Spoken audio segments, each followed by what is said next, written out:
하나님의 말씀 에스겔입니다. 에스겔 2장 1절부터 4절까지 말씀입니다. 한 절씩 읽으면 좋겠습니다.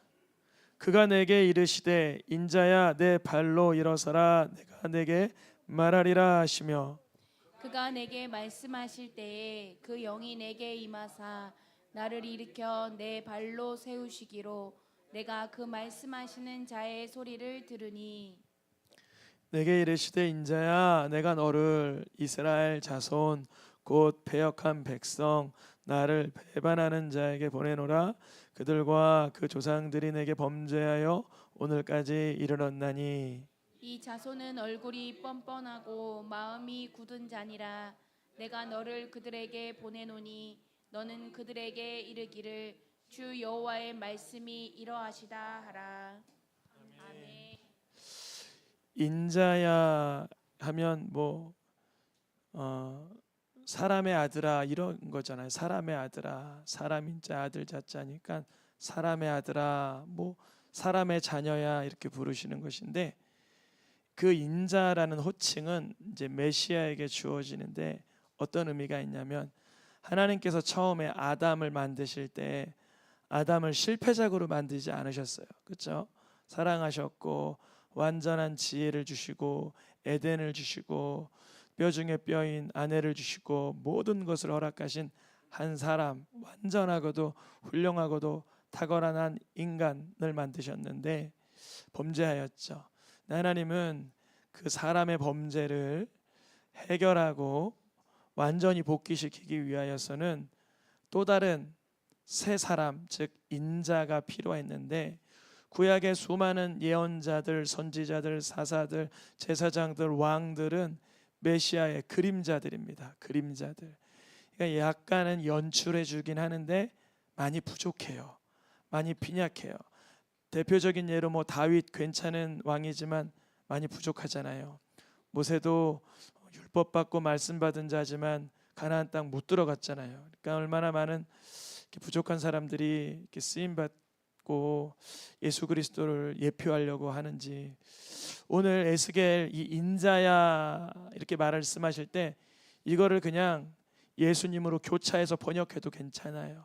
쉽게 이렇게 하는 거예요. 예수님, 내 아들 독생자 성자 예수야, 내가 너를 이스라엘 자손 패역한 백성 나를 배반하는 자에게 보내노라.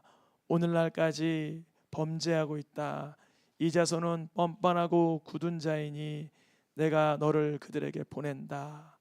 예수님이 요한복음 1장에 자기 민족, 자기 백성, 자기 땅에 오셨으나 그들이 영접하지 아니하였더라. 이 에스겔은 예수님이 훗날 오셔서 받아야 하는 그러한 배척, 배격, 그러한 고통을 예표하면서 받는 것이죠.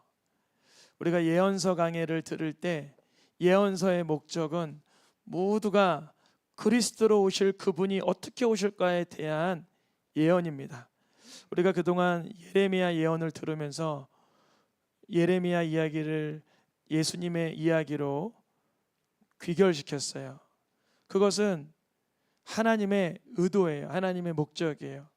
우리가 지금 방금 봤던 이 인자야 하시면서 하나님이 주신 이 말씀도 사실은 누구에게 하시는 말씀이냐면 훗날 오실 예수님 메시아에게 성부 하나님이 하시는 말씀입니다. 하나님께서는 에스겔에게 뭐라고 말씀하시냐면 내가 나를 배반하는 백성에게 보내노라.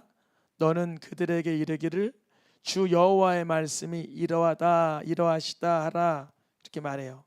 하나님이 보내는 자에게 에스겔이 보냄을 받는 거예요. 이거를 신학의 용어로는 사도라 그러죠. 사도 보냄을 받은 자.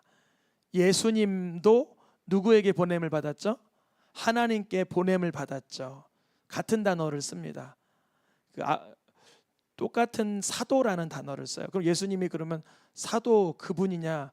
예수님도 히브리서의 제사장이라고 하니까 제사장 그분이냐, 예수님도 구약의 모세가 나 같은 선지자가 오실 거라 하니까 선지자 그분이냐, 선지자요 왕이요 제사장이요 모든 것을 내포하시는 그 메시아가 예수님이신 거죠. 하나님께서는 에스겔에게 나아가 전하라 그러시는 거예요. 마치 우리가 요즘에 사도행전 하잖아요. 새벽에 빌립에게 뭐라 그러셔요? 에디오피아 내시에게 나아가 전하라. 베드로에게 뭐라 그러세요? 고넬료에게 나아가 전하라 그러잖아요. 그런 것처럼 에스겔에게는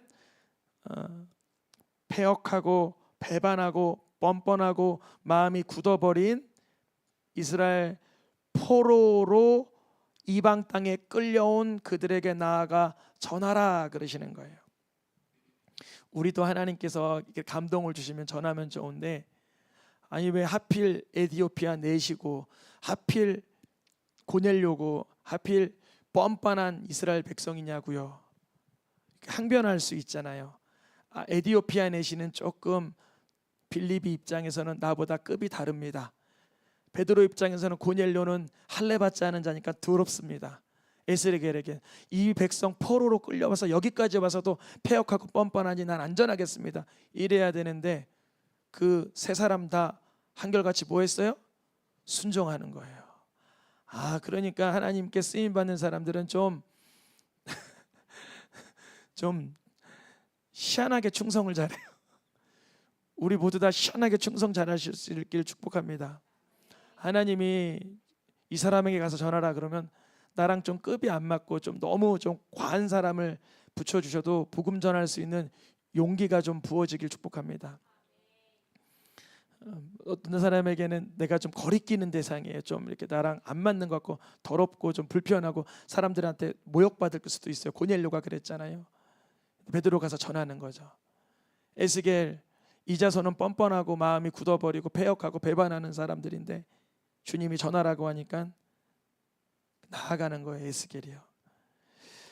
근데 하나님은 이 백성들 그렇게 이렇게 고약하다고 표현하면서 계속 누구를 보내세요? 선지자들을 계속 보내셔요. 참 그게 하나님의 사랑이에요. 하나님의 사랑. 저도 제가 지금 20년 넘게 전도하는 사람도 있고 10년 넘게 전도하는 사람도 있고 그렇습니다. 우리 주변에 예수님을 믿으라, 하나님을 신뢰해라, 기도해라, 하나님 말씀대로 살면 잘 될 거다 얘기해도 그거를 귀를 탁 닫거나 안 듣는 경우가 있어요. 근데 그런 사람이 원래 누구였어요? 원래 나였어요. 난 전도받고 하루 만에 교회 왔다 하시는 분 계세요? 하루 만에? 저는 뭐 모태신앙이지만 저도 사실 모태신앙이지만 싫었어요. 어쩔 때 막 놀고 싶었고 세상에 막 유흥에 쾌락에 즐기고 싶었고 그랬어요. 그래서 막 뻔뻔하고 마음이 굳고 배반하고 패역하고 그런 속이 다 저에게 있었어요. 우리들도 다 마찬가지죠. 여기 한 10년 걸리신 분들도 있을 거예요. 예를 들어서 한 뭐 어떤 분은 20년 걸린 분도 있어요. 그러니까 우리가 누구에게 보내든 나 자신이 얼마나 하나님을 예전에, 요즘은 아니겠지만 예전에 속삭였는 걸 이렇게 한번 거듭 생각해보고 주님이 보내는 자에게 우리가 보냄받을 수 있기를 축복합니다. 에스겔은 지금 보냄받고 있어요.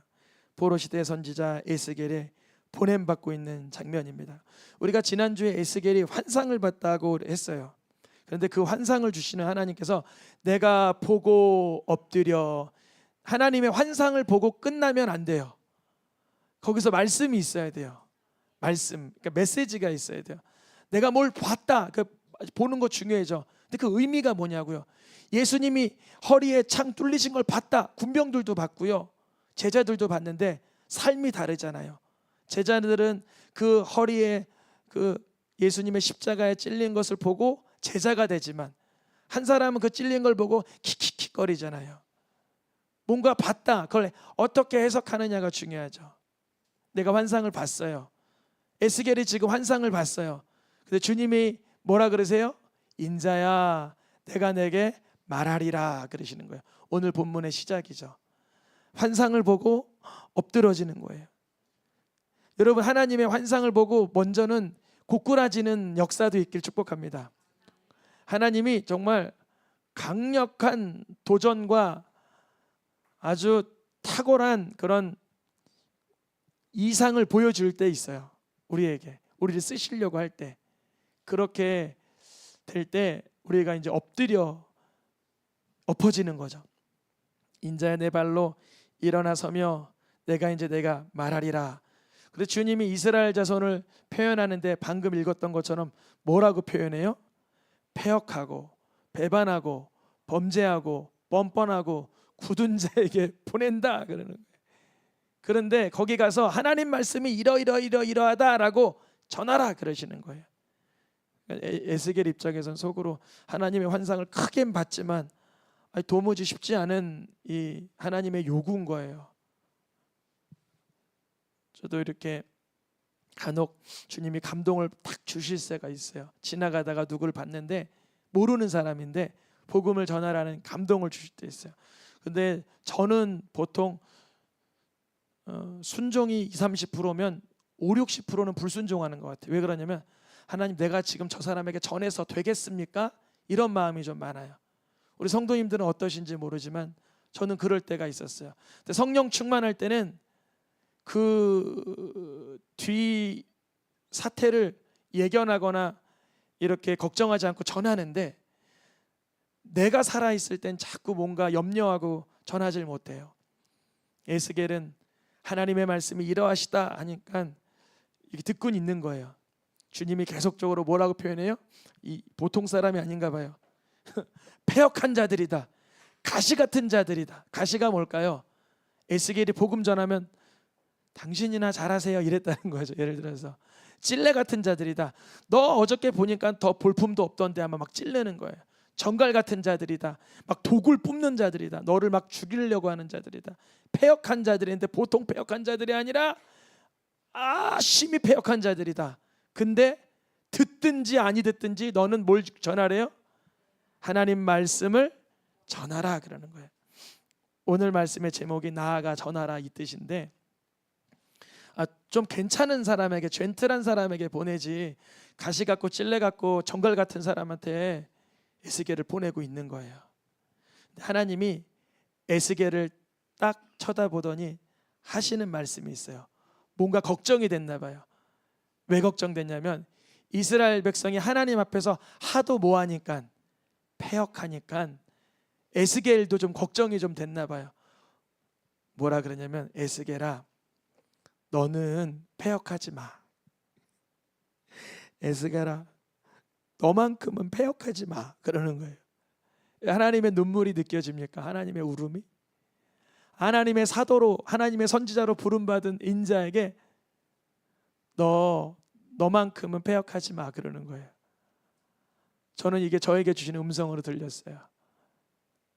너만큼은 패역하지 말아라. 패역이 뭐냐가 중요하잖아요. 패역이 뭐냐? 패역은 뭐냐면 배반하는 거예요. 배반. 하나님을 배반하는 거예요. 하나님을 배신하는 거예요. 하나님을 반역하는 거예요. 하나님에게 역적되는 거예요. 하나님에게 대적하는 거예요. 에스겔아 너는 그렇게 하지 않아 줄 수 있겠니? 그러는 거예요. 하나님이 에스겔에게 당부하는 거예요.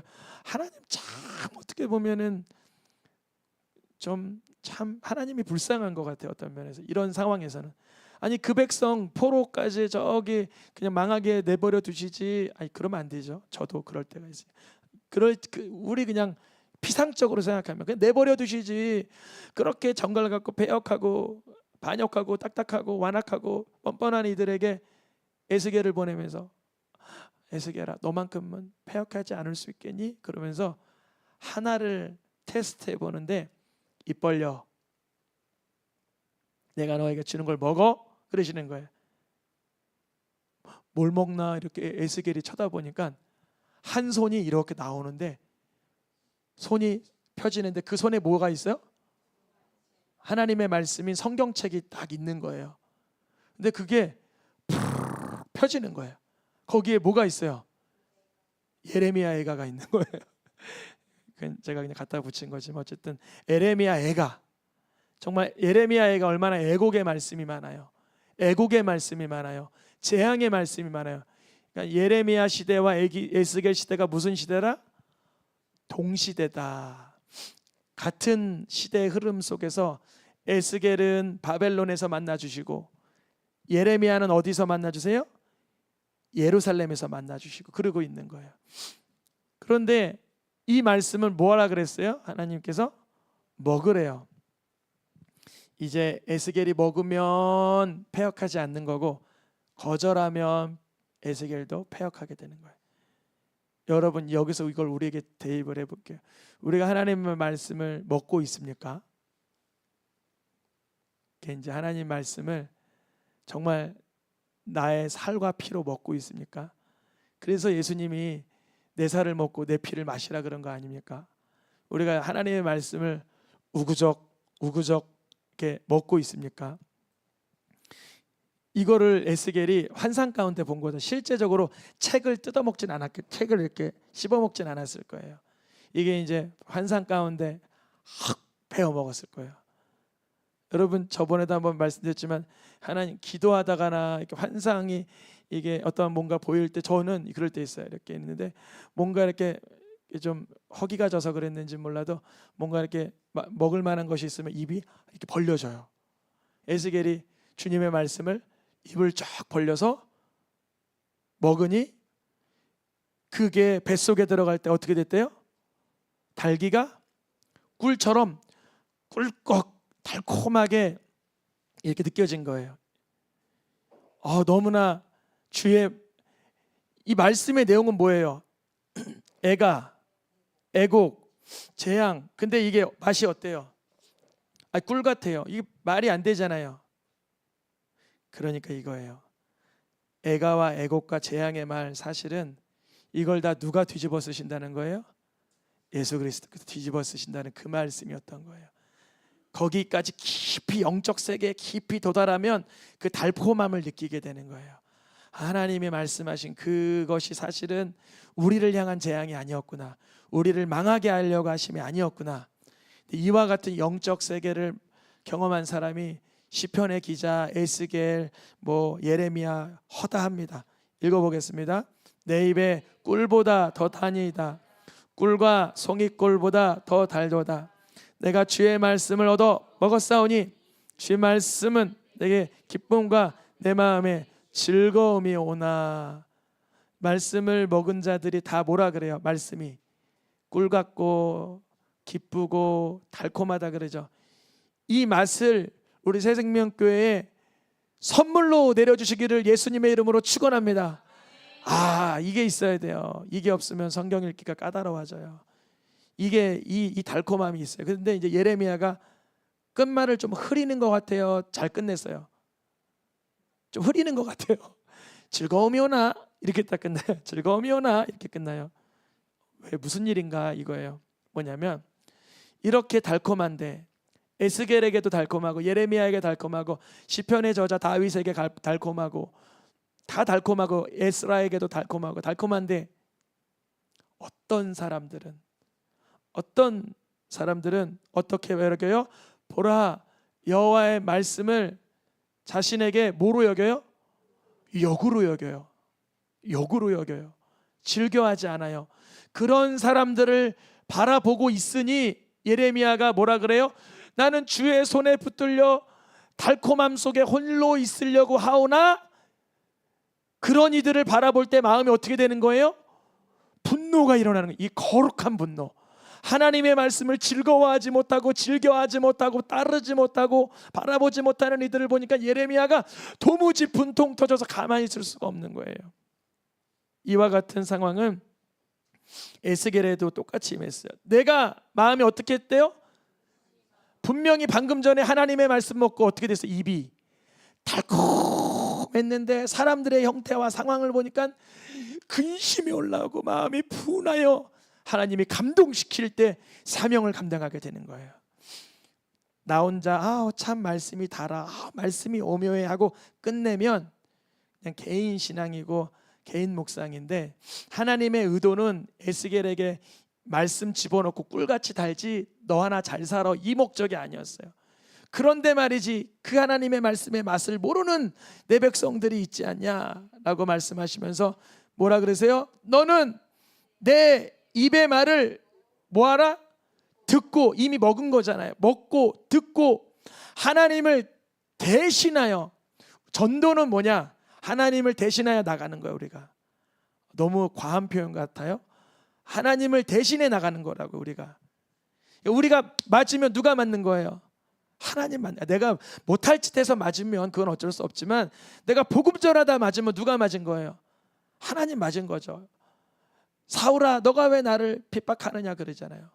예수님, 하나님을 대신하여 그들을 깨우쳐야 되는데 어디서 깨우치라고 보내신 거예요? 우리는 저 사람은 전할 만하고 저 사람은 전할 만하지 않고 이렇게 구별하는데, 하나님은 누구에게 전하라냐면 악인이든냐 의인이라고 보이냐 다 깨우쳐라 그러는 거예요. 복음으로. 우리가 보기에는 저 사람 악해서 도무지 안 되겠어. 그래도 뭐 해줘야 돼요? 하나님의 말씀을 전해줘야 돼. 하나님 믿으세요. 그러면 그 사람에게 복음이 되는 거예요. 그게 전부예요. 성령의 역사예요. 또 내가 보기에 좀 괜찮은 의인 같아 보여요. 그래도 가만두면 돼요. 그가 범죄하지 않도록 복음을 알려줘야 돼요. 나보다 좀 의로워 보이는 사람들이 있잖아요. 세상적으로 우리가 예수님 믿어서 훈련되고 괜찮게 살려고는 하지만 아무리 봐도 나보다 좀 잘나 보이는 사람들이 있단 말이죠. 근데 그런 사람한테 또 복음을 전하라는 거예요? 복음을 전하지 말라는 거예요? 전하라는 거예요. 그때 악인을 깨우칠 때 너의 생명이 어떻게 된대요? 보존된대요. 이렇게 말하면 좀 과격하지만 예수님이 이 땅에 오셔서 악인들을 깨우치면 깨우칠수록 예수님의 생명이 좀 더 풍성해졌던 거예요. 원래 예수님은 생명이시지만, 나는 길이요 진리요 생명이니라고 하신 예수님은 악인들을 깨우치면서 본인이 생명이심을 스스로 나타내신 거예요. 내게 예수님을 믿어 내가 생명이 있다라고 말할 수 있는 사람은 복음을 전하며 그 생명력을 경험하셔야 되는 거예요. 그게 증거물이죠. 의인을 깨우쳐 내 영혼도 뭐 하게 된다는 거예요? 보존되는 거예요. 내가 보기엔 내가 저 사람이 더 의로워 보여. 저 사람이 나보다 더 매너가 있고 훌륭해 보이고 도덕적이고 윤리적이고 좀 더 성품도 고결한 것 같아. 그러나 그 사람에게 내가 예수 그리스도의 복음을 전할 때 내 영혼이 뭘 깨닫는 거냐? 예수님이 아니면 그 누구도 의로울 수 없다는 걸 발견하게 되는 거예요. 복음을 전하는 그 당사자인 에스겔에게 주님은 이 사명을 맡기시면서 에스겔의 생명을, 에스겔의 영혼을 보존시키시는 거예요. 잘 보세요. 에스겔이 보존되는 거예요? 악인과 의인 다른 사람들이 보존되는 거예요? 에스겔이 보존되는 거예요. 그럼 반대로 여겨보겠습니다. 에스겔이 이 정말 뻔뻔하고 정말 패역한 자들에게 난 이런 사람들한테는 안전해요. 그러면 에스겔의 생명은 어떻게 되는 거예요? 보존이 안 되고 영혼이 보존이 안 되는 거예요. 이걸 우리에게 그대로 대입해 보시는 거예요. 내가 오늘 이렇게 하루를 살아가는데 주님이 복음 전하는 감동을 주셨는데 안 해요. 그럼 그 사람이 지옥 가는 거고 그 사람이 예수 안 믿는 거고 끝나는 게 아니라 내 영혼과 내 생명이 이 땅에서 흔들리게 되는 거예요. 애매모호한 입장이 되는 거예요. 주님께서 에스겔을 보내듯이 우리도 보내고 계십니다. 매일매일의 삶 속에 주님의 손에 붙들려 쓰임 받을 수 있기를 축복합니다. 우리가 보냄을 받을 때 그들이 하나님의 말씀을 기쁘게 여기지 않을 수도 있어요. 분명히 이스라엘 족속들에게 보내는 하나님이신데 그들은 에스겔의 언어인 히브리어를 알아들어야 되는데 그들이 차라리 알아듣지 못할 나라에게 보냈더라면 차라리 들었을 것이다 이거예요. 이게 말이 좀 헷갈리게 써 있는데 뭐냐면 에스겔아 너 언어가 다른 사람한테 보내는 거 아니야. 말이 어려운 백성에게 보내는 거 아니야. 언어가 다르거나 말이 어려운 사람에게 알아듣지 못할 외국에 보내는 게 아니라 너의 백성, 나의 백성, 유대인들에게 보내는 거야. 근데 내가 너를 만약 그런 차라리 말도 못 알아듣는 나라에게 보냈더라면 사람들이 호기심에 의하여 귀라도 기울였을 거야. 근데 이 백성들 안 들을 거야. 그래도 전해 이거예요. 내용이 그래요. 그래도 전하라. 그들이 얼마나 지금 딱 세속적으로 딱딱해졌나 이거요. 굳고 굳어 마음이 화석과 같은 존재가 되었다 그래. 화석이 뭐예요? 이게 화산 폭발이 팍 돼가지고 딱딱한 돌 속에 뭔가 새겨진 거잖아요. 그림이. 이들의 마음엔 세속과 쾌락과 이생의 자랑이 화석으로 딱 자리했어요. 에스겔이 보내는 그 사람들은 완전히 화석과 같이 돼 있는 상태예요. 근데 하나님은 아주 강력한 능력이 있으신가 봐요. 에스겔도 어떻게 해준다 그래요? 너도 너의 얼굴을 더 굳게 해줄 거야. 너의 이마를 그들의 이마보다 더 굳게 해줄 거야. 너의 마음을 더 굳게 해줄 거야. 금강석이 뭐냐면, 제가 금강석이 뭔지 저도 잘 몰라서 찾아봤어요. 영어로는 다이아몬드라고 써있더라고요. 세상에 다이아몬드보다 더 딱딱하고 센 게 없잖아요. 철도 돌도 다 뭘로 잘라요? 원래 다이아몬드로 잘라요.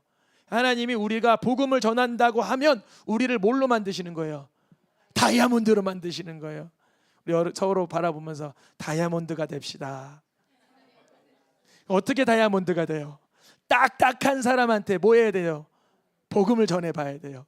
그러면 우리가 다이아몬드가 되는 거예요. 참, 이 말씀이잖아요. 이거 저는 제 생각이 아니라 말씀이 그렇게 적혀 있는 거예요. 그래서 주님께서 복음을 전하라고 하니까 이게 복음을 전하러 이제 나아갑니다.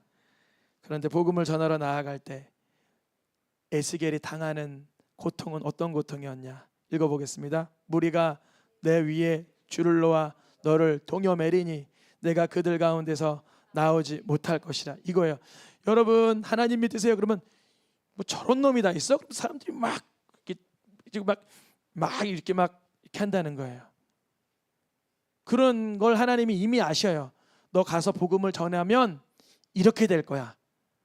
인자야 보라, 무리가 너를 줄로 놓아 너를 꽁꽁 묶어서 그들 가운데서 너를 이렇게 옥죄할 거야.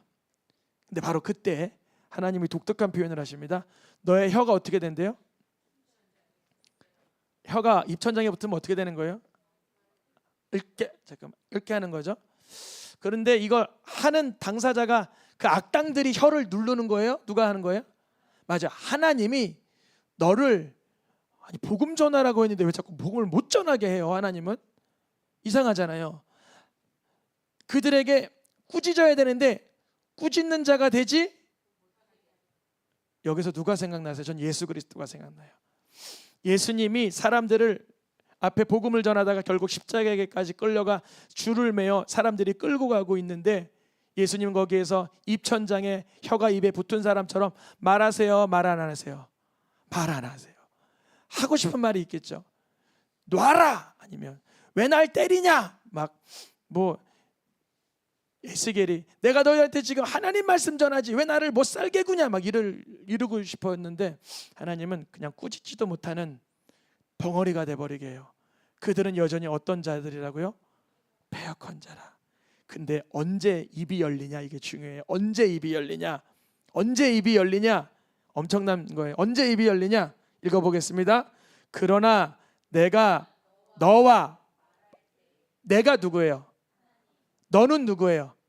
그렇죠. 에스겔이 막 고통당하고 막 괴롭고 막 입이 천장에 그러다가 에스겔이 환상이 열려서 하나님 이 와중에도 저를 알고 계시죠? 스데반의 사건처럼 스데반이 돌 맞아서 막 죽어가는데 하나님과의 대화가 열리는 거예요. 너는 그때 하나님의 말씀이 이러하다라고 내가 하는 말만 전하라 이거예요. 그 에스겔은 항변하고 싶어도 입이 천장에 붙어서 항변도 못하고 하나님만 바라보다가 하나님의 은혜 가운데 임재가 임해야 여러분 회개하셔야 됩니다 이렇게 되는 거예요. 그런 어떤 자들이냐? 반역하는 족속이기 때문에 하나님의 방법은 에스겔에게 이러하셨던 거예요. 마치 예수님이 그러하셨던 말이죠. 예수님께서 많은 백성들 앞에서 복음을 전하시다가 결국 십자가에 못 박혀 죽으실 때 아무 말 없이 계시다가 하나님의 임재가 임할 때만 말씀하셨어요. 언제? 하나님께서 구약에 예언한 말씀만 말씀하셨어요. 그렇죠? 십자가 사건 앞에 그 가상칠언 그게 괜히 하시는 말씀 아니잖아요. 괜히 그 신포도주 마시는 거 아니고 괜히 그 앞에서 사람들이 제비 뽑는 거 아니며, 그러니까 하나님과의 영안이 그 영계가 열릴 때만 예수님이 액션을 취하셨다는 거예요. 그게 예레미야의 예표였던 거예요. 우리의 삶 속에 오늘 복음의 제목은 나가 전하라 이거예요.